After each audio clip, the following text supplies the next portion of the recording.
We're Cheech and Chong. I'm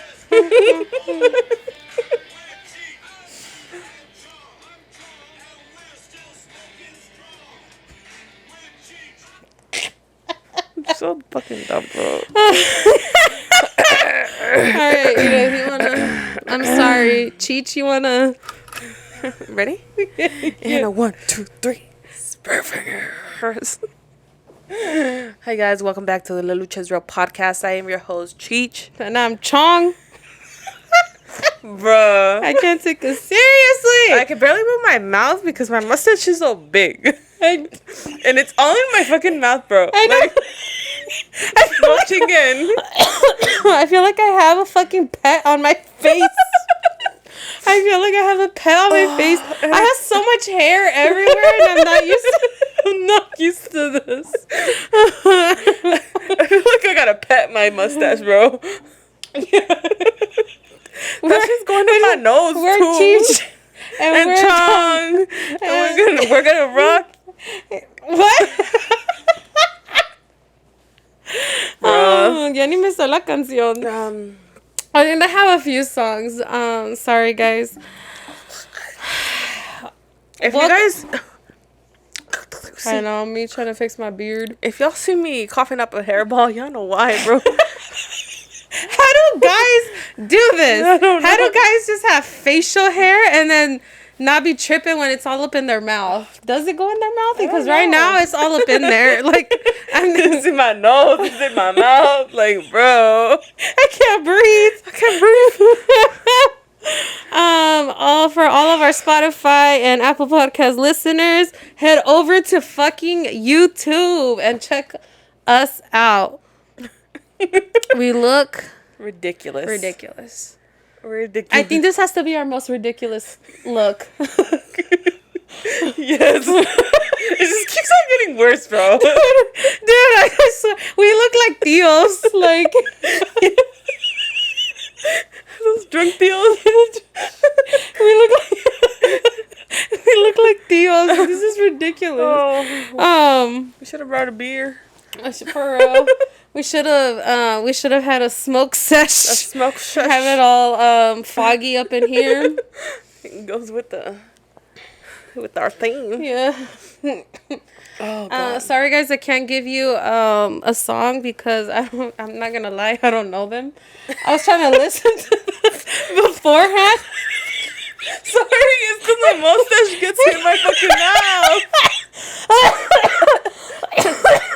mouth. You stop making me laugh. I can't really move. I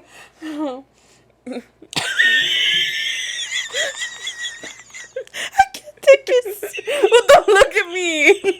I can't take it seriously. I just want to start by for all of you who follow us on Instagram.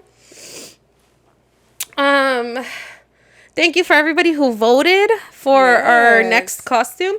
This is not the one that we had like settled on. It's for the one. It's for the one next. Yeah, for next week. Because we couldn't really decide on what to do. So we're like, let's leave it up to our friends. So if you don't follow us on Instagram, go follow us at La Lucha is Real Podcast. Because we interact with all of our friends on there a lot. And we left it up to all of you guys to like vote on what our next costume is going to be. We had 4 options. It was Mermaid Man and Barnacle Boy, Mario and Luigi, Thing 1 and Thing 2. And then we had like another option where people could submit their own idea. And we actually had 2 submissions of the same costume, and we actually really liked it. We really liked the idea, so we were like, fuck it, let's just do that one. Like, Mermaid Man and Barnacle Boy won. We might do that one in the future, but as of right now, it's gonna be something extra special. And I think all of our friends are gonna enjoy. I think they're gonna appreciate it. Yeah, they're gonna appreciate it. I think they're gonna appreciate it. So I can't wait for you guys to see our next costume. I'm really excited about it. But where was I heading with this? What was I prefacing? I don't even remember. I don't know, but did you see how fucking good our First Friday episode did this? Oh this month? my God. Stop laughing at me? Stop looking at your mustache. Did you see? Oh my God, guys. I do want to say thank you for all of the great feedback on our first Friday episode. It was a hit. El Crimen is Real was a hit. And I'm like so happy. It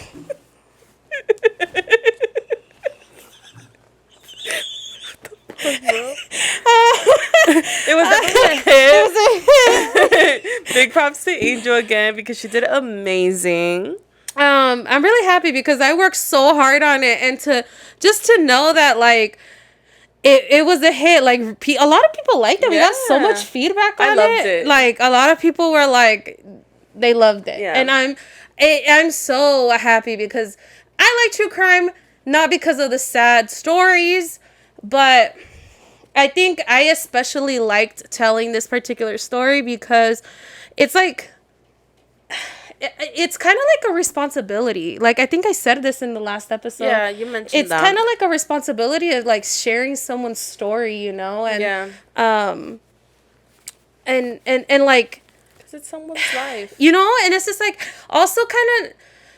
Not so much focusing on, like, who the fucking person that did this horrendous crime was, but more so, like, shedding light onto who the person was. Why do I have hella hair? No, your hair sticking to your mic. Shedding light onto who Angelica Ramirez was, right? Like just keeping her in our memory. Like she was a real person. She was a real girl who lived and was on this earth, and just keeping her alive. Yeah, you know, her memory. It just sucks that like, oh my God.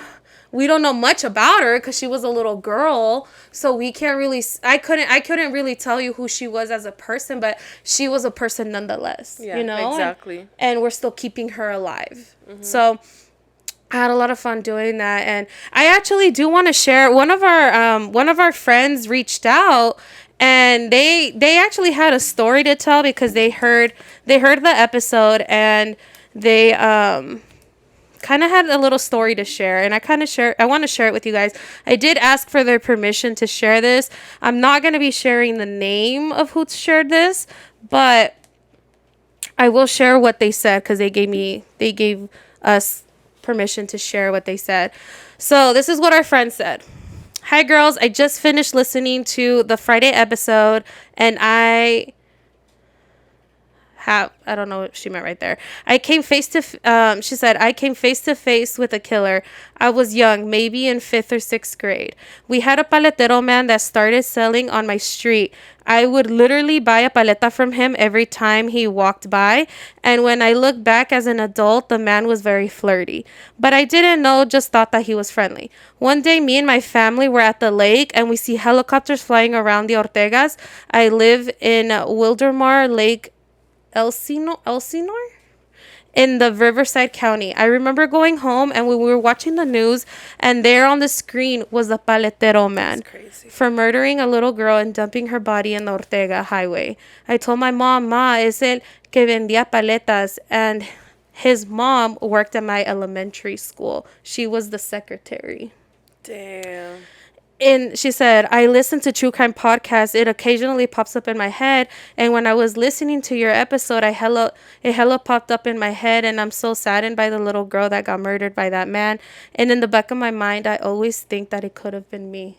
Literally. Like, and I had to share this with you guys because I'm like, dude, when I read this, it gave me straight chills because I was like, it literally, like, that could have been any one of us. Like, It literally could have been any one of us. And it's just like, sometimes I even think about, like, how many people am I walking by who are fucking pedophiles, who are doing all these, like, crazy shit, and you think that they're just a friendly neighbor, you think they're the friendly paletero, like... And they're fucking monsters. And they're monsters. Yeah, like, to be doing this kind of thing, so... I don't know. Just imagine, like, this girl literally was already being targeted, basically, by what she told you, like, the way that he was speaking to her and everything like that, and to think, like...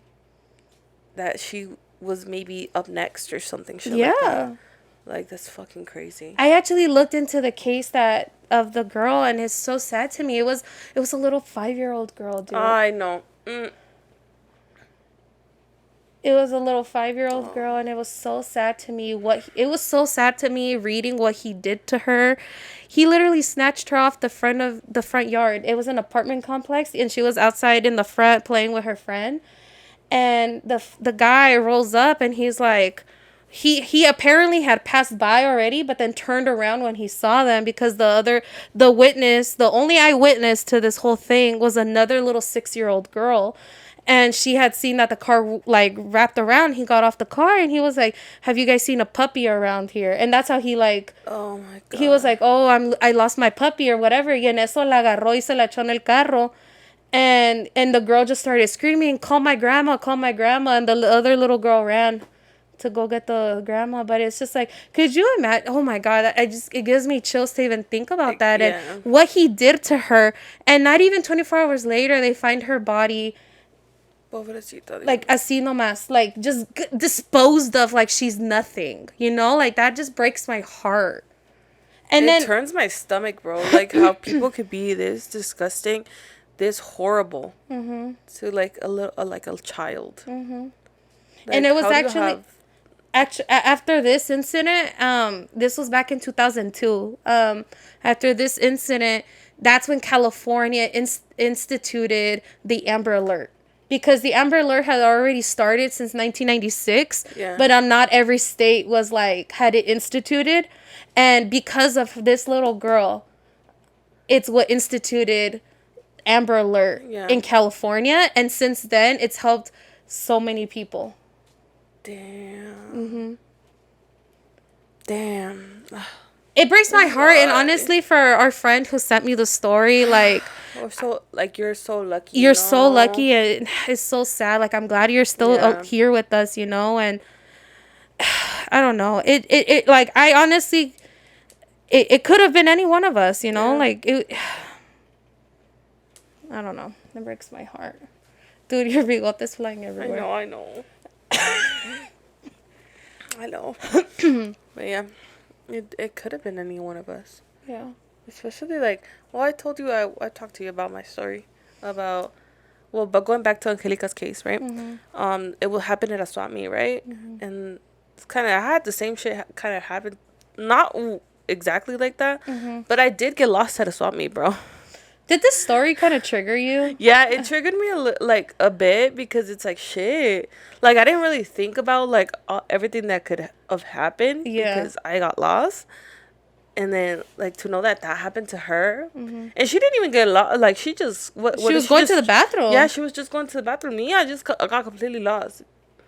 And, yeah, it was a little triggering, you know? But at the end of the day, like, me agradezco mucho at the fact that with the people that I encountered when I got lost in the big-ass Swami. I actually got lost in the Paramount Swami. For any of my South LA people, it's a really big Swami, and... it was like waves of people, and I got lost in between the fucking waves of people. I'm so lucky that I encountered really nice people and that had good hearts, honestly, and didn't decide to do something else, because I could have easily been snatched and nobody would have noticed, because there's so much people, literally. So yeah, it was fucking scary, and it was, like I said, that story was triggering, but nonetheless, like, it made me feel very grateful of the fact that things could have happened, but they didn't, you know? Yeah. And I'm so happy to be in the place where I'm at. Oh, yeah. Honestly, and that it just sucks for, it's like... scary. It's scary because, like, as a little kid, like, you don't really think about... honestly, like, you don't really think about that kind of shit. You don't think about it. And, like, what could have happened. Like, now I think looking back as an adult, you realize, like, the shit that could have happened. And then you're like, damn, I was so fucking lucky. And, like, thank God for, like, the kind people who, like, helped you, you know? And it didn't end up being, like, someone else. Like, in the case of Angelica, you know? Who that went totally... the whole other fucking way, you know? And it's so sad, but, I mean... it's just heartbreaking, honestly. Oh, yeah. It's heartbreaking. It is. And I think the story, I think that triggered me... And I think part of the reason why I didn't even want to look into it is because when I first kind of glanced at it, remember the story about the... that I told you about the girl in Texas? La niña? Dude, and I hate to, like, not say her name. Wait. We gotta say her name. Give me a second, but keep going. This actually happened, I think, like a month, no, 2 months. Yeah, it happened a couple months It ago. happened a few months ago. And I didn't look too much into the story because as soon as I kind of like heard like what the story, like what happened to this little girl, it like instantly triggered me to what happened. Kind of not what happened, but could have happened, but didn't happen to me when I was a kid. So did you find her name? Maria Gonzalez. Maria Gonzalez. So her name is Maria Gonzalez. Wait. Give me a second. Because it's like telling you. We keep on. So the story is about a little girl who I believe she was a refugee here, right? She just came to this country. She just came to the United States, and she was Maria Gonzalez. Maria Gonzalez. She was a refugee, right? And she just came to this country, and she was living with her dad. Her dad was out working, and she was home alone. And then she was home alone, and unfortunately, somebody came knocking at the door, knowing that she was home alone. She called her dad, right, saying like somebody keeps knocking at the door, and of course the dad was like, "Obviamente no abras, you get me, like just stay there, don't open it." For some reason, and I think it's because maybe like you know how like fucking people like that are, they kind of build a relationship beforehand. So for some reason, like the door was open or something happened, but because I don't think they mentioned obstruct, like the door knocking down or anything like that. Like the door was open. And yeah. Sabrá Dios cómo se metió. Yeah, sabrá Dios, like I cómo se metió. But this man ended up coming in, and the dad was it the dad that found her body under the bed, because he kept on calling after she because obviously se quedó con la tentación that somebody kept on knocking, y he kept on calling y ya no le contestaba, and that's when he fucking left work to see, and he finds his daughter dead under the bed. See, and then come to find out, what was it that like it actually ended up being one of the neighbors, like it was like an 18-year-old kid that was like one of the neighbors or something. And it's algo así, okay? Like don't quote me. Don't quote us on it. It was something like that. Like I said, I didn't read too much into it because it like triggered me because when I was a kid, and I told you this story, but I haven't told our friends this story about me. But when I was 11 years old, so it was about the same age too, because she was 11, right? When I was 11 years old, as my mom worked 2 jobs, and she was out most of the working most of the time. So my sister at this time was 16, and she had just started working. So my sister didn't get off work till like midnight. So between like after school to like midnight, I was home alone. Most of the time, and my mom trusted me to be home alone because I was a very responsible kid. Honestly, I grew up pretty fast. I was a responsible kid. Like, yo nomás me cocinaba my food, made sure to clean up after myself, and kept myself busy in my room until they got home. And honestly, I don't blame her for leaving me home alone either. Like, again, she was a single mom working 2 jobs, and for anybody who doesn't have kids, childcare is expensive. Childcare is fucking expensive. I'm pretty sure, ask any parent and they will tell you that childcare is expensive. But I feel like it's very common in like, especially like immigrant households, like talking from my experience, to leave like their kids at home once they're a certain age that they could like kind of like cook for themselves, because obviously si no hay nadie que cuidarlos, ellos todavía tienen que ir a trabajar to make ends meet.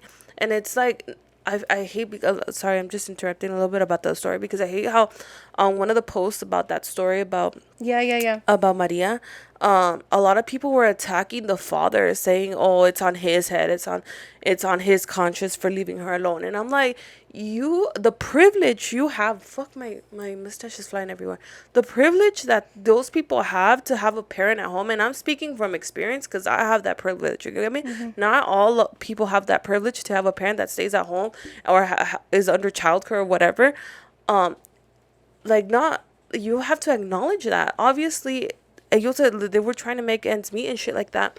and it required the dad to go to work and required the daughter to stay at home. But a lot of people fucking do that because, como tú dijiste, childcare is expensive, and not everybody has the privilege to have a parent at home. Exactly. Honestly, that is so sad to me that they were bashing on him. Yeah, that somebody would even attack this man for leaving his daughter home alone. And like, how could you leave your daughter home alone? Blah blah blah blah blah. Honestly, I completely understand why they would. Yeah. It's like.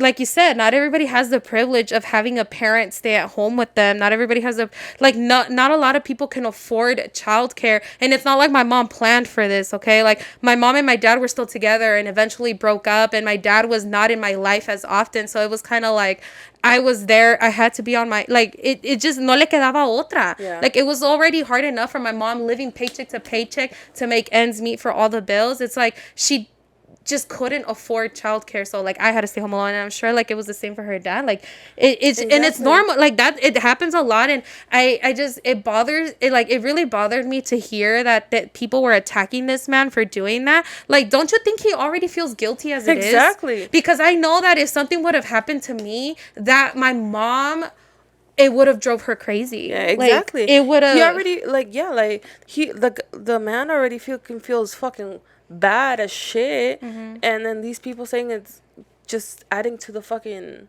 problem. And it's like, I feel like you have to recognize, and this is where self-awareness comes in and everything like that, you know, that if you have the privilege of fucking like having childcare or a parent at home or whatever, like, why are you bashing on other people that don't, you know? They're just making it happen. They're trying to like make shit happen. They're doing the best with what they can. No todos pueden, y hay que reconocer. So like that was like upsetting to me, that to hear that people were even doing that, because I know that firsthand, that like I had to be home alone. I was 11 years old and I had to be home alone. I had to be home alone for a lot of time, actually. Like, it wasn't just when I was 11, even when I was younger too. But my mom was working 2 jobs. My sister was already working. I had to be home alone. And on this particular night, I don't even remember the day. I feel like a part of me tried to block this out, because that was one of the days where I literally thought I was gonna die. Like, it was so traumatic. And even though I feel like growing up I tried to block it, like now looking back, it just kind of like, it's a little triggering, you know, like to think about it, because I was so fucking scared. I that night, I remember I was in my room watching a movie and me dio hambre, and it was already kind of late at night. I think it was like 8 o'clock, 9 o'clock, around that time. It was dark outside, and I went to the kitchen. And I opened up the fridge because I was hungry. And then out of nowhere, we had the glass sliding doors, kind of like off to the kitchen a little bit. And I started hearing chairs. We had those, like, you know, like those metal chairs that people have outside, where you like with the metal table and stuff. We had those metal chairs outside in my backyard. And then I'm like, mind you, I'm home alone. So it's like very quiet in my house, except you could kind of hear my TV a little bit. But I'm in the kitchen looking in the fridge, and then I start hearing the metal chairs kind of like scratching on the concrete. And I was like, and it instantly was like, what the fuck? Yeah. So I remember looking like at the glass door, thinking like, why is my chair, like, it's a heavy chair, mind you, like, the wind is not gonna just mover the fucking chair. Yeah. So I was like, what the hell? And then me quedé, like, I kind of froze. I got kind of scared, because I was like, what the hell? And then I heard it again. It started screeching on the concrete. The chair was being moved, or the table, no sé. And then I was like, what the fuck? And then I'm like trying to like look at the glass door. And then I start hearing the tugging on the glass door. Somebody was trying to open up the glass door. And then at that point, I really froze, because I was like, I got scared, because this particular house that I lived in, if you tugged hard enough on that door, the lock would unlatch. Yeah. And it was actually a very unsafe. We had a little palo, but the palo was like short, so you could still get it open.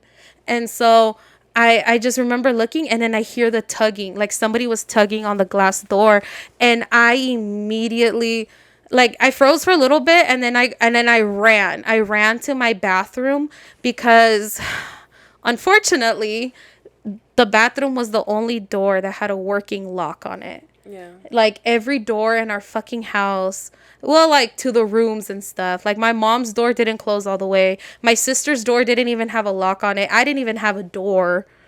And then we had my bathroom door. And that's the only one, that's the only door with a working lock on it. So I ran to the bathroom. I was like cell phone in hand. I ran to the bathroom. And then I didn't even bother turning on the lights to the bathroom just in case someone broke in. I didn't want them to know I was in the bathroom. I locked it. And then, you know, that little space between the sink and the toilet, how it's kind of like sometimes when they're like right next to each other. I literally crawled up into a little ball y me metí right there. Like, I crawled up into this ball and I'm like crying and panicking because I don't know what to do. Like, at this point I'm thinking like someone's gonna get into my house and I don't know what they're gonna do to me. So then in the back of my head, you want to know the first thing that I thought, you know, like who I'm gonna call? It wasn't even police. It was, let me call my mom. Because in the back of my head was like, I don't want to call police. And then they call CPS on my mom for leaving me home alone. And it's crazy because like now as an adult, I've shared this story with friends or coworkers and they're like, why didn't you call police? And then I'm like, because I didn't want them to call CPS on my mom.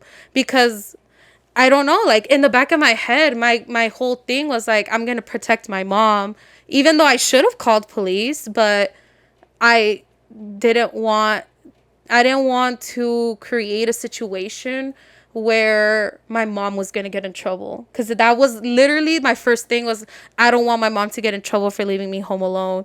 And I was just crying, so I called my mom. She didn't answer. I called her again. She didn't answer. And at this point I didn't know what to do, so I called my best friend at the time, and she picks up. And then I'm like, hey, like someone's trying to break into my house. And she's like, Angel, stop playing. For some reason she thought I was kidding. And I'm like, I'm not playing, like someone's trying to break into my house. And she's like, Angel, stop it, you're not funny. And I'm like, listen to me, someone is trying to break into my fucking house and I need your help. And then she's like, oh my God. And she started panicking. She kept me on the line and she started screaming at her parents. And then this was my best friend at the time, and I knew her family. I knew her parents. I'd been over there a lot of times. So her parents, like, they all like no, like sin nada, nomás they jumped in the car, and thank God they lived around the corner. And they rushed over there. And then she's like, she stayed on the phone with me the whole time, and I'm just crying and panicking in the bathroom. And they're like, all right, Angel, like we're outside, like can you run to the front door? So my heart was pounding. I'm full of adrenaline, and I was like, all right, me persiné, opened up the door to the bathroom, and like I've never like ran that fast. I ran to the front door, unlocked it, and right away her dad comes in. He fucking walks in with the fucking big ass, I don't even know what it was. It was like a fucking machete or something. Yeah. I don't know. He walked in with something, and he walked in, and then he walked straight to the backyard. Honestly, even though shit ended up not well with this particular friend, like we kind of ended up on bad terms. Shout out to her dad for just jumping into fucking action and going straight to the backyard. Like, he didn't know what was waiting for him outside. But he went out there, you know, and he went straight to the backyard. He checked the whole yard. There was nobody back there. And then my friend was hugging me. And if there's one thing that I appreciate about like this particular friend is that she fucking pulled up when I needed her to, you know. And I remember that day I was just crying because like I didn't know what was gonna happen. And right now, like I'm getting a little emotional because like it could have totally gone sideways, like Maria Gonzalez, and it could have ended up terrible. I just remember getting into my friend's van, and then my mom finally calls back, and I kind of tell her that somebody tried to break in, and then my mom starts panicking and she starts freaking out. And then my friend's mom was like, give me the phone. And then she starts trying to calm down my mom, because I can't, honestly, as a kid, I didn't really know. I don't know. I didn't know much, you know, but now as an adult looking back, I can only imagine what was going through my mom's head. Like, could you imagine, like, your kids telling you that, like, someone's trying to break into the house? I called her twice, and I know my mom felt really fucking guilty about that. Like, she felt guilty because I know after that, she answered every fucking phone call I ever made. Nunca me, like, I know she didn't intentionally try to ignore me, but you know when you get in the like motion of like I'm at work, like I don't want to get in trouble. I can't afford getting fired for being on my phone. So like I understand the mentality of like she didn't want to pick up my phone call, but after that my mom le valió madre and she would pick up every single phone call after that. But I know she felt guilty. Like she wanted to call off Maria this friend's mom was just like, you like, don't worry about it, like you stay at work, because she knew my mom's situation, and she let me stay at their house. And after that, whenever my sister was working, I ended up staying at this friend's house because obviously like I kind of was a little traumatized. Yeah, who wouldn't? I was a little traumatized, but I'm sitting in the car, and as we're sitting in the car about to head back to their house, we noticed the helicopter was with the con la luz, with the light, like looking in the neighborhood. They were obviously looking for somebody in the neighborhood, and the streets were kind of like blocked off by cops because they were looking for somebody. And I just remember that night, I don't think I slept because I was pretty shaken up. Yeah. But anyways, the story of Maria Gonzalez kind of triggered that a little bit, because I think back as an adult, and I'm like, that could have totally gone sideways. And gone someone. Yeah. Could have gone so bad. But it didn't. You know? Yeah. Thank God I'm still here, and it didn't, end up more, que no era, it didn't end up being something else. But it really breaks my heart that people are giving this guy shit because he had to leave his daughter home alone. And it breaks my heart because being a kid of a parent who had to work so much, and she couldn't be there to take care of me all the time, like I can only imagine how guilty he already feels, and I think that breaks my heart because he probably already feels responsible. Just like how my mom didn't pick up my phone calls. Like, if something would have happened, do you know how much my mom would have blamed herself? Yeah. The guilt. The guilt will eat up people, and then other people, like, just fucking making it worse, No sé. Hay que reconocer, hay que to think outside of just us, For example, like, obviously I couldn't relate too much because I've always had my mom with me, Like, my mom has always, since I remember, been a stay-at-home mom. I mean, there was a period where she wasn't, but I was under childcare, you get me? So I don't relate, but también I am aware enough that I had the privilege of having that childcare and having my mom stay at home, but I recognize that, but I'm not gonna bash on this father because I also recognize that it's a fucking privilege to have that, Que me gano. Yeah, it's tough out there, and we're lucky every day we live, girl. Yeah, we're lucky, we're all here, and my heart goes out to the people who, breaks my heart how people can die in such horrific ways. But yeah.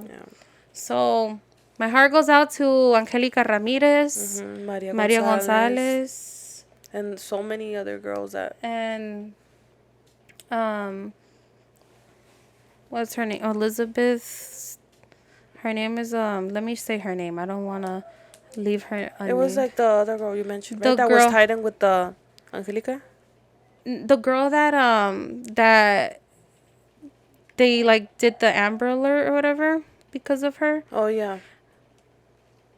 It was Samantha Runyon. Oh. So yeah, my heart goes out to all of them and their families because it's a lot. It's just like, and especially because they're so young and they had a full life ahead of them, And they just came across the wrong fucking people, bro. The wrong. It's just a fucking chance. It's like luck. Like, you get me? Like, wrong place, wrong time, and fucking terrible people, evil people, cruel monsters, demons. Pero, All right, guys, we are going to take a brief break and we'll be right back. And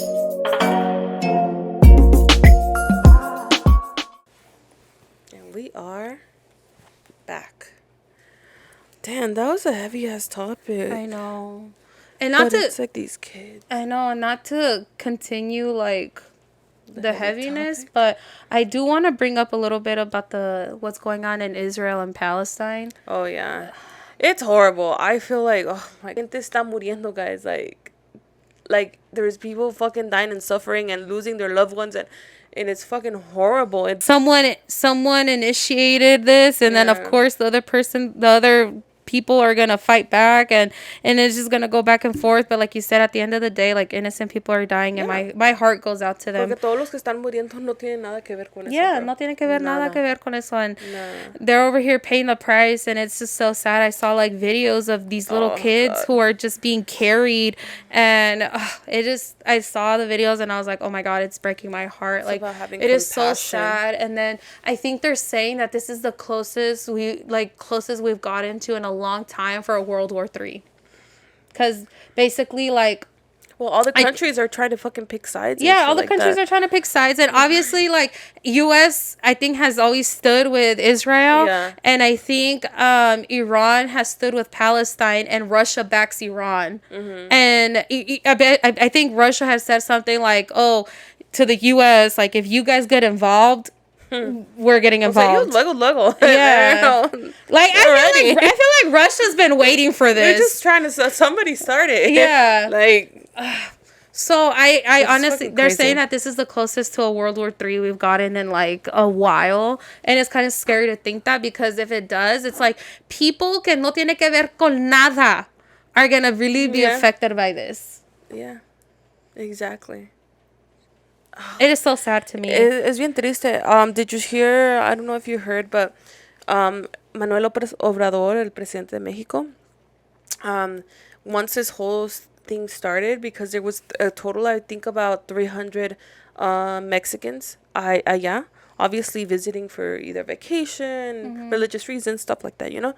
He sent out 2 planes immediately to go pick up his citizens. And I thought that was... Shout out to him. Because he was like, let me go get my people. Yeah, let me get them out right now. That's what he said. And I know there was like 2 people of the Mexican citizens that were missing, and he's working with trying to fucking find them. That's so sad. Ooh, that gave me chills. Yeah. Woo. My heart. And there was like comments on this post, like, because it was a post, one of the posts, and they were like over here bashing on him, like, bro, like bashing on him for what? Because they're like, oh, you over here saving people, but you can't take care of your country and your streets. I'm like, bro. Can you guys save that? Like, save that for a different day, okay? Yeah, like right now, we're trying to save some lives. Yes, exactly. I'm like, let's take a win. Come on. Let's take a fucking win, okay? Like, but it's obviously like, it's not our own people. It's like people from other countries, because you know how Latinos bash on other Latinos and shit like that. Oh. So. Yeah. I know. Okay. I know. People. I just thought like. Someone cannot try and do one good thing without somebody being like, oh, but you didn't do this shit, like, back, I don't know. Oh, my God. I can't. So, for me, it's like, you know, props to Manuel López Obrador, because he movió. Like, once that shit started, he literally was like, no, I need to send 2 planes right now to get my people. Get them all. Shout out to him. Yeah. So, Jesus Christ. My heart goes out to the people, the innocent people that are literally paying the price of it is sad. I honestly, like, even just seeing some of the videos and like what the people are going through, it's kind of like, because I think Israel is fucking bombing the shit out of Gaza, and Gaza's like crumbling right now. So my heart goes out to everybody who is, you know, suffering, and to all their loved ones who... And let's just stop picking sides, guys, and let's just hope that... Have compassion. Yes, have compassion. And for the people that are actually literally paying the fucking price, you know? All the innocent people that are paying the price. Like, it's all about being, like, humane, you know? It's not about fucking picking sides. Yeah. So. I agree. Yeah. Fuck. Let's lighten up the mood a little bit. Yeah. I feel like that was a very heavy. Heavy. It was heavy. I know. Let's. Nuestros costumes are not heavy I at all. know. Like I can't even take myself serious. People are gonna be like, "Why y'all talking about this shit looking like that?" I know. The people watching us on YouTube, they're like, "Okay, I can't take it. I know. I can't take y'all seriously." For the people listening on Apple Podcasts and Spotify,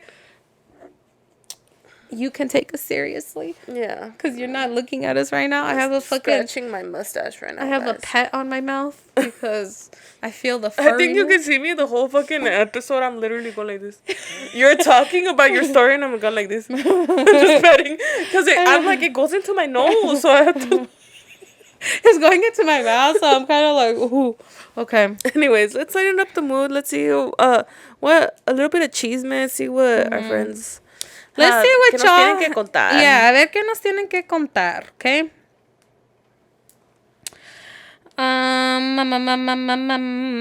Okay. I think the last one that we were talking about is toxic environments. Yeah. Did we talk about the New York? I don't recall. It's been a while. Oh my god, I don't remember if we talked about this. Can you briefly mention? No, I kind of feel like we did talk about this one. Okay. Let me see. It says, "Hey girls, I'm 24 from New York and I'm running into New York. Shout out New York. New York. I'm running into a bit of a dilemma as a Hispanic female. I've been asked so many times when I'm gonna have children." I think we did. I think we did talk about this one. Okay. Shout out to you again. Yeah, shout out to you again. All right. Did we talk about our friend from Indiana? Indiana? Mm? Oh, we have listeners in Indiana. Okay. Hello there, friends. I'm from Indiana, and I love listening to you guys. Oh, shout out Indiana. Y'all make me laugh a lot. Sometimes I feel like my coworkers probably think I'm crazy for laughing to myself. The episode about you talking about your relationship with your dad just broke my heart. I'm a single mother of 3, and it hurts me to know that they won't ever have their dad there in life. I think we talked about that. I think we did. Damn, yes, guys. Sorry, guys. Backed up. Sorry, guys. We're backed up. And we've been having a lot kind of going on. So we don't even know where the fuck we left off. I think we did talk about that one. Okay. I have a situation that this is a different one. I have a situation that came up. One of my close friends, she had a friends with benefit that she no longer sees. Okay. He blocked her on everything. He ended up hitting me up around midnight and asking if we wanted to hang out. Oh. I said, I don't know, maybe. No. He proceeded to unblock her and text her telling her that I want to have sex with him. What?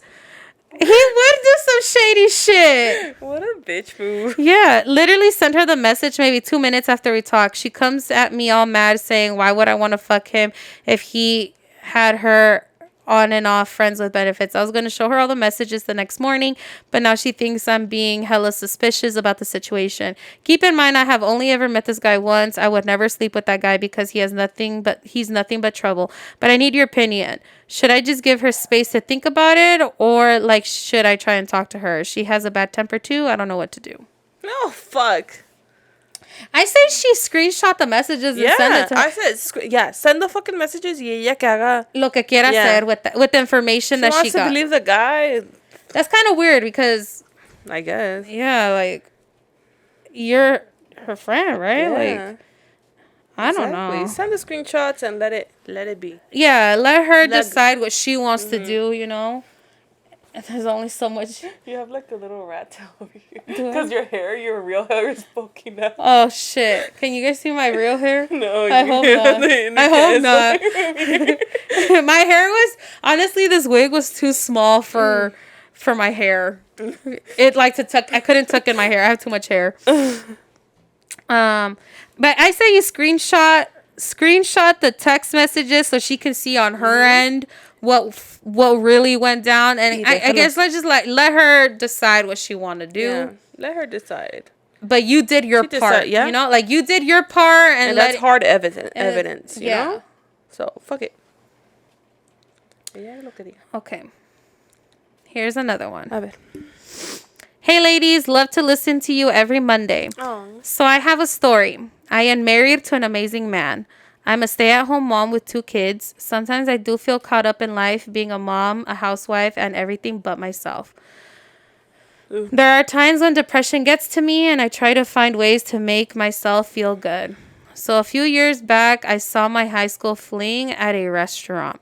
I acted like I did not see him. My heart beat super fast and I tried for my husband to notice. We have always followed each other on social media, but never had communication. Mm-hmm. We never hooked up, but there was always that attraction between us.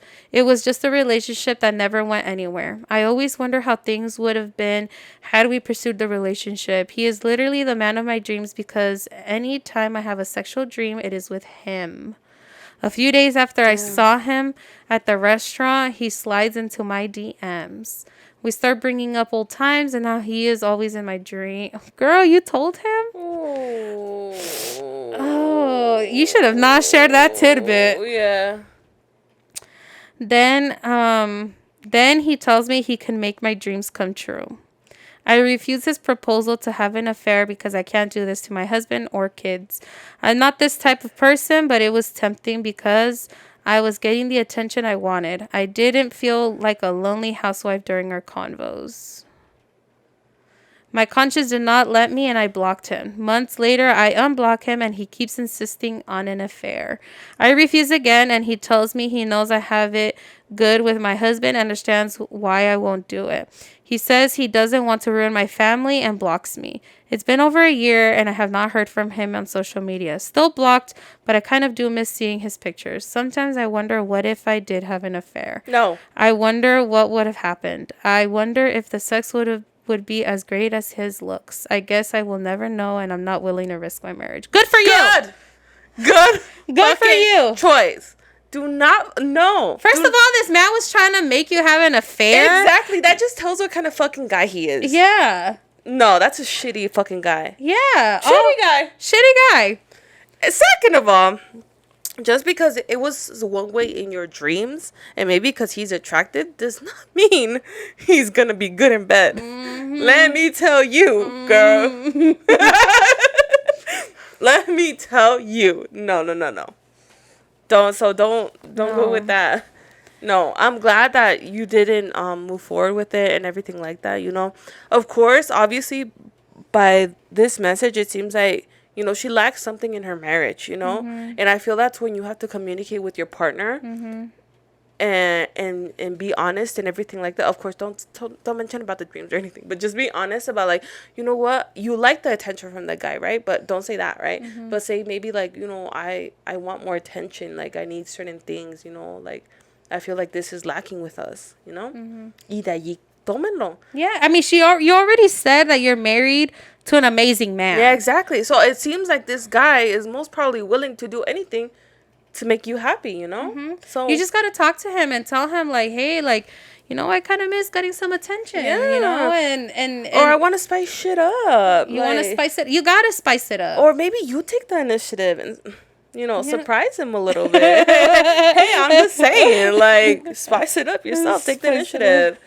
But I'm so glad that you did not fall into that because, like you said, you had an amazing man. Mm-hmm. You have a whole ass family. Mm-hmm. Like, it wouldn't be fair to your family or your husband. So. And I feel like sometimes we get so caught up in the mundane. What if? And we get so caught up in the mundane that, you know, you start to kind of feel like bored and you want, you know, you kind of want to spice something up, you know, and so you think about, like, what you start thinking about all those what ifs. Or whatever. Is the grass greener on the other side? No, bitch. We live in that culture. The grass is greener where you water it. Exactly.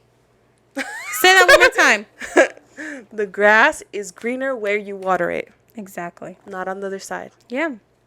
So nurture your relationship. Yeah. Like, you have someone good at home. Yeah. Like, now, if they were shitty, pues, yeah, if they were shitty, es otra historia, that's ¿verdad? otra historia. But you said that this man was amazing, that you're married to him, you have kids. Like, you got to nurture that and talk to him and you know, if you want to spice it up, because some people get so mundane, you start getting caught up in the mundane or whatever, mm-hmm. and then you start to become a little ungrateful for what you have. Yeah, you know, exactly. you lose sight of the good, because then, like, let's say you would have had an affair and then it ends up being totally shitty situation. Which most likely it would, honestly. It would be, yeah. And then you're going to be like, fuck, I regret it. And I fucking ruined a great thing, you know?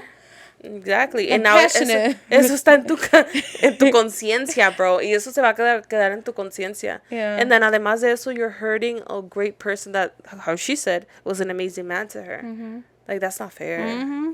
And her kids, no. I'm so happy you didn't go through with it. Yeah. Just know it ain't greener on the other side, okay? Mm-hmm. Focus on your relationship. You just gotta nurture that. Spice shit up. Spice it up, yeah. All right. Oh, I just realized I've been fucking reading all of these myself, so let me just hand it over. I'm over here like, yay. Where it says big fan. Big fan. Big fan of the podcast. So this is not a chisme, but a question for Edith. Would you ever consider going on a date with a woman asking for a friend? Why is it right now that I look like a man? I literally look like a fucking tío. She looks like a tío right now. You're asking. A ver, tell us. It's not saying would you date a woman. It's just saying would you go on a date. Would I go on a date? Would you go on a date? But I feel like keep in mind when it comes to dating with me, I date for marriage. That's my whole purpose. You know, okay. I don't date just to fuck around. Mm-hmm. That's not me anymore. So. I love how you look like a whole ass man right now. Let me tell you. I can't even take myself seriously. Answer the question. I honestly wouldn't date a woman just because that's not my preference, you know? Mm-hmm. That's not like, of course, like I talked about sexuality is a spectrum and everything like that, but when I see myself, it's like with a man in a marriage. Heterosexual relationship. I don't know how to put it, but I'm flattered, bro. I'm flattered when women like compliment me and when women like hit on me. Like, bro, you got a fucking big ass tío bigote right now. When women compliment me, I'm really flattered, honestly. Like it like. Can you? I can just imagine you're basically in lamest terms saying I love dick. I love dick. Yes, I love dick too much. I don't know if I can switch. You're like, not saying that I haven't, but I'm saying that I don't know if I can do it permanently.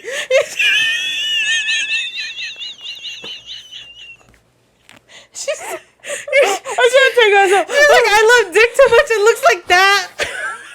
I love dick. Hey. Love comes in all shapes and sizes. Oh my god, I'm fucking crying right now. But yeah, I like I said, I date for marriage, and I kind of you just see yourself with the man. Yeah. Okay. But I'm flattered. Oh. Okay. Alrighty. I love how I literally read that looking like this. For real. You look like fucking Paul Bunyan over there. I do, bro. Love it. I'm gonna chop some wood right now. What kind of wood are you chopping up for? Hey. Any wood you want, little mama. Yeah. You look like this. Oh, God. Oh, my God. I'm fucking sweating under this. Do we got time for one more? Yeah. Okay. It's going into my nose. Okay. I'm itchy. All right. I'm 23. Oh, yeah. Let your friend know what she said. I love how you're like, yeah. Let your friend know. Send her this portion of the video. Yeah. I mean, looking like this. Tag her. Timestamp it and tag her. It's like, damn. You just see Edith, the big ass bigotón over there. I love dick. Oh, bro. Okay. Okay. Oh my god, that was funny. All right. I'm 23, female, and proudly have a degree. Aw, shout out to you. Congrats. Yes. And about to finish my master's. Oh! Clap for you. Props. I jump-started my career. Dang, she's about to finish her master's at 23. Fuck. Shout out to you for real. Damn, that means she's been going hard at school, bro. Dude, shout out to you. I want to be you when I grow up. Me too. But we're like this. I know, but we're like this. At 27. 28. You 28. Oh, so sad. I look like a fucking Theo over here. All right. I jump started my career in the government straight from college. Oh, check you out. Girl. I just started my career in the government straight from college, and I'm still figuring things out. But it feels nice to not feel like I have to survive anymore. Well, girl, I don't know what that. It feels good not to survive anymore. Yeah, it does. But my friends and family keep bugging me to start dating. Oh, no, you're 23. You're so young. Honestly, Focus on yourself. yeah. To be honest, that shit scares me because I have a lot of baggage. Oh, yeah, girl. My dad was never part of my life, and when I wanted him to be, he told me what a disappointment I was and was upset I chose to go to college rather than just work. Who the fuck? What the fuck? Wait, I've never heard that. I feel like more parents are disappointed, like, you don't go to college. Yeah, that's crazy. What makes it worse is I don't actually know who my real dad is, but I never got mad at my mom for telling me. She busted her ass to be there for me, and neither man wanted to step up, so I never cared. But I will say, I can't shake off the question of why I couldn't be good enough to have had a dad that wanted to love me and be proud. Aside from that, I'm coping with a lot of self-confidence issues and mental health. It's been this way for years, but I'm doing better now that I've cut ties with my dad and his family. I think I'm ready to start dating, but to be honest, I don't know where to start or do. Any advice? Also, saludos from Chicago. Saludos! Damn. You got family out there too, huh? Yeah, I do. That's crazy. Shout out Chicago. First of all, big props of how far you come at such a young age. Honestly, I'm so proud of you. I am proud of you. Like, I don't know who you are, but I'm proud of you. Yes. And do you want to talk a little bit about? I don't know if you could relate with the dad. Yeah, honestly, I'm just gonna say it takes a lot for someone to cut family off. I feel like it takes a lot because especially like someone who is supposed to be your father and they're supposed to be the one person whose love you're not supposed to question. Yeah. Okay? Your rock. Yeah, and I've definitely been there. Like, I grew up wondering for a very long time, and even as an adult sometimes, wondering why I was never good enough for my dad and why I was never able to make him proud of me, you know, like, and that shit hurts. It hurts because, like, you're doing the best you can. And, like, honestly, girl, I'm proud of you because you're about to finish your master's at 23. And with a government job, bro. With a government job. And, like, honestly, like, that your dad's missing out. It's not the other way around. It's his loss, not yours. It's his loss, not yours. Exactly.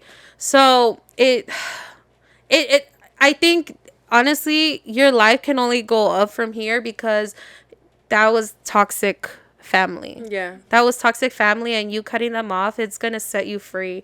And yeah, ultimately, I think you just keep working on yourself, and you'll start to see it come out in your confidence and your self-esteem and stuff.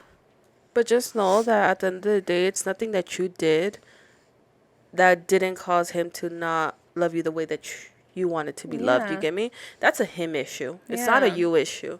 So it speaks you deserve more on the him. entire fucking world. And if he doesn't want to be part of your world, then bye. Bye. You're better off without him. Unfortunately. I agree. Unfortunately. I 100% agree. And keep doing what you're doing, girl. Yeah. Like, work on yourself. And is there anything you could say about the dating part? Oh, God, it's hard. It's hard. She doesn't know what to do or where to start. Yeah, well, I don't either. You can't ask me. No, honestly, I feel like at first, I the best thing to do is finish, of course, once you finish your master's and stuff like that, because you don't want no distractions. And I feel like you're on an accelerated educational path, because to be finished with your master's at 23, that means you have a workload on you, girl. Like, I already know, because yeah. So I mean, you're more than welcome to, like, she didn't mention if she had dated before, huh? No. Do you think this is like her first? Like, I don't know. Would be her first relationship? She didn't really say. No, but she said that she's scared as fuck because. Oh, sorry, let me pull it back up. She said that shit scares me because I have a lot of baggage.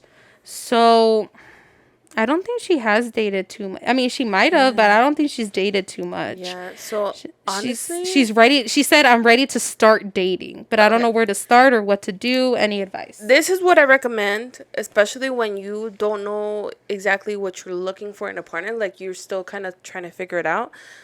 You know, if you want to do dating apps, go for it. You know, if that's easier for you to kind of meet people, or even at school or whatever, say yes to the date. You know, don't say no. Like, you know, tampoco, if they're creepers, of course say no.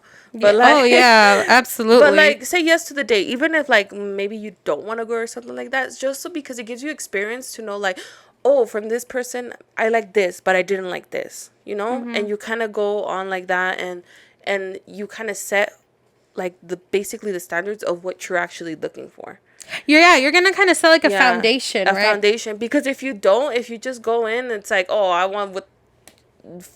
just want a relationship head on, especially when you don't have a lot of experience based on her age. I don't think so, and especially because she's like dedicated herself a lot to education. I definitely think you have to set that foundation first before you say, I literally want a relationship. And you never know, girl, because a la mejor you get lucky and you're like one of the lucky ones that ends up finding their love of their life like this, you know? So me on the east side. I know, on the east side. But not everybody does, but that's definitely what I recommend. You know, date around, you know. I'm not saying sleep around. I mean, if you don't want to do that, go for it. But I'm just saying, like, you know, get to know people, see what you like and what you don't like, and that way you have that foundation. And then when you're ready to be in a very committed relationship, okay, I have my foundation, I have my standards, this is what I'm looking for, and that way you don't fucking lower your standards and end up in some bullshit. So I think that's really good advice. Yeah, from Mateo. From the Theo. From the Theo. I can't take this seriously. Okay. Oh my god, so how are we supposed to snip this and have like really deep talks and shit like and that? we look like this. Yeah. No. Okay, do you want to call it or do you want to do one more? I mean, the people are saying one more. Okay. Like, one more. Okay, I get it. We have a live audience right now, guys. Sorry. Okay. Me and Delulu. All right. Around the same time I ended a toxic relationship is when I came across the podcast.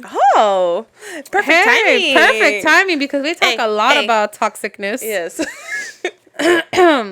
It's been a rough couple months, but you guys have helped me set more boundaries for myself and begin my healing journey. My heart. Much love all the way from Kansas. Shout out to Kansas. Dude, okay, I just gotta go back. I gotta do this for the potty. All right. We literally had, we had someone talk about, I don't know how far I'm gonna go. Okay, we just had someone talk about, from LA, New York, Indiana. Kansas. Where's this one from? Kansas. Oh, I don't know where that one's from. And Kansas. Dude, we have friends from everywhere. Chicago. There we go. Chicago and Kansas. Crazy. Dude, crazy. But anyways, girl, I am so proud of you. Like, yes, set those fucking boundaries and heal. Heal. And you will attract. I can't take you seriously. What did you say? I look like Bob who? Bob Ross. Bob Ross. When I took the somebody get the fucking paint for fucking Adrian. Maybe I'll be Bob Ross with this camera. I mean, with this fucking wig. But yeah, I'm so proud of you. So proud of you for setting, like, you know, starting your healing journey and shit like that. And I'm proud that, you know, that somehow, you came across us and we helped you out, and that means a lot. I know, it does mean a lot. I honestly, I feel very honored. Like, I feel very honored to have... ¿Quién somos nosotros acá? Fucking looking like tíos. Yes. Dude, this person's gonna read our fucking thing and be like, wow, that's the podcast. That's the podcast that helped me. Fuck. And she's gonna start fucking rethinking her life choices. Is this really? Nah. Because imagine she's like, oh, I have a great podcast that helps me, and she starts writing them, and it's like, oh shit. Never mind, I take that back. She's gonna start rethinking all her life choices. They look ridiculous. Yeah. But honestly, we feel honored to have been able to be a part of your healing journey. And because at the end of the day, it's like, we only talk about coming from our own experience and shit like that. So I'm glad that our experiences have helped other people, Yeah. And I know that was one of the reasons why we even wanted to start this podcast is... did I really think I was gonna be able to help somebody? I don't know, but I know I wanted to. And it feels really good to know that our stories have somehow helped somebody. Even sparked a thought or something like that. Yeah, or how our experiences, and we've even motivated people to some way set boundaries. That's important. Yeah. Anyways. And I'm glad you got out of a toxic relationship. Fuck yeah. 2024, we're becoming better. Better than ever. Yeah. Hey, one thing I want to bring up. I don't know why I just thought about this, but there was zero acknowledgement to our 50th episode. We're so mad. We're so bad, but honestly, so bad. We had so much going on. I said mad. I meant bad. Yeah. I don't know why I said mad. So mad. But we're so bad. But yeah, I also want to just say I'm very proud of us. I'm proud of us for we commitment. made it to 50 episodes. Girl. Damn. Dude, those 50 since January, we've been putting out an episode every single fucking week without a fucking miss. Without a miss. We missed one first Friday. But those are your bonus episodes. But those are bonus episodes, so. Yeah. But, damn. I know. The commitment. It's longer than my longest relationship. I'm just kidding. But our lives falling apart, but we stay consistent. Yeah. Exactly. Exactly. But we stayed consistent. But I love it because, it offers us an area where to, talk shit out. Or, even kind of, zone out from whatever bullshit we're going through and shit like that. Or think about it more. Yeah, or look ridiculous. Look ridiculous. You know what? I feel like before, and I've come a long way. I love how your mustache moves. I've come a long way, right? Because before I was like, oh, I don't like taking pictures or angles that didn't flatter me. And now, mírame. I've come a long way. Now I'm like, me vale. Don't get me wrong. I still love how I look and everything, but now I'm just whatever. You just care a little less. Yeah, and I know how to have fun and laugh at myself. I think that's important. That is very important to laugh at yourself. To not take yourself too seriously. Yeah, bro. Girl. You know what? Shout out to us too, because I feel like there's so many. Oh my god, I have hair in my mouth. I know I'm taking this off. It's gonna be a hairball. I know. Shout out to us too, because I feel like there's so many people nowadays where they can't even put content out unless it's aesthetically pleasing. Yeah. There's people who literally everything about them has to be aesthetically pleasing. Yeah.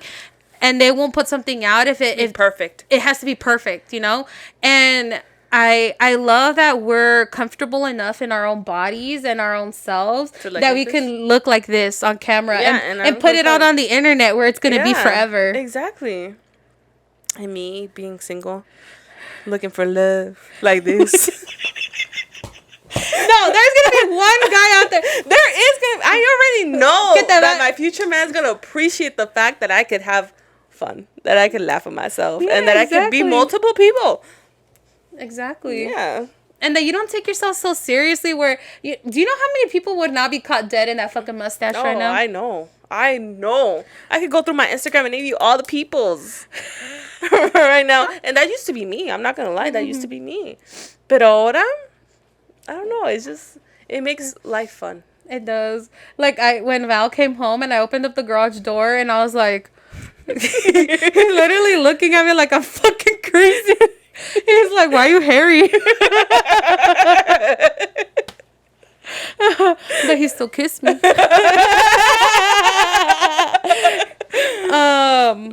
I don't know, but we're a good time.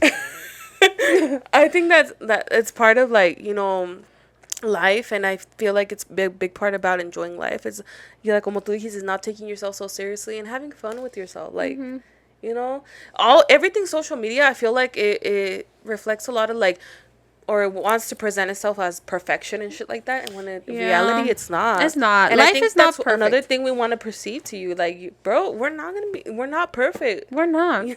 And you guys are seeing that, you know, like, we are always gonna give you guys. we're real. Yeah, we're always gonna give you guys real, honest, raw shit. That's like real, honest, raw. You're gonna go at every angles, even the one where you see my 10 chins. Yes, bro. Some angles, bro. Some angles are not it. Okay? And we could be like perfectionists and be like, no, we gotta refilm this so we can look perfect. Nah, yeah, we'll be like, you know what? Nah. They already know us. They already know whatever angle we put. Mm-hmm. So. We're not trying to be aesthetically pleasing all the like, don't get me wrong, like, you know, sometimes we are perfectionists in some places, but go to my Instagram. You don't see nothing like that on my posts. You know, it's aesthetic. But at the end of the day, it's just like a part. It's not my whole life. You know. And life doesn't have to be so serious all the fucking time. Cause like we've been having some real talk sometimes, but it's like, you know, we can also look like this. I got literally a pet on my face. Yeah, I'm just combing your beard. This is one of the few times I could say that I'm doing that. I'm combing your beard. Hold on, let me touch your mustache. Oh, it's so soft. Yeah, thank you. I put beard oil on it. Did you? No, just kidding. No, bitch.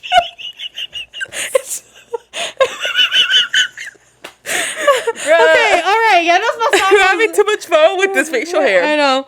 Props to the guys that have big ass mustaches and big ass beards, because I cannot fucking do this. I have so many hairs in my mouth right now, and my face is sweating. And how do you have this on all the time? Props to you guys, because never be me.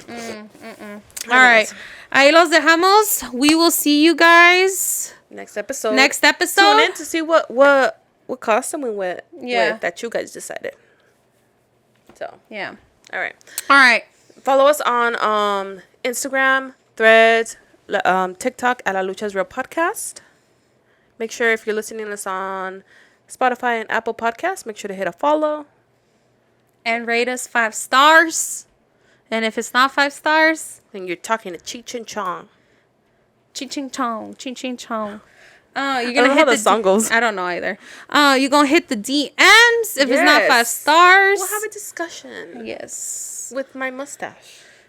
If you're on YouTube, follow or subscribe. Comment, like, and subscribe. It helps us a lot. It does help us a lot. So. What else? And I think that's it. This is itchy, bro. Yeah, I know, me too. All right. Que Dios los bendiga. Besitos. Besitos. Adiós. Bye.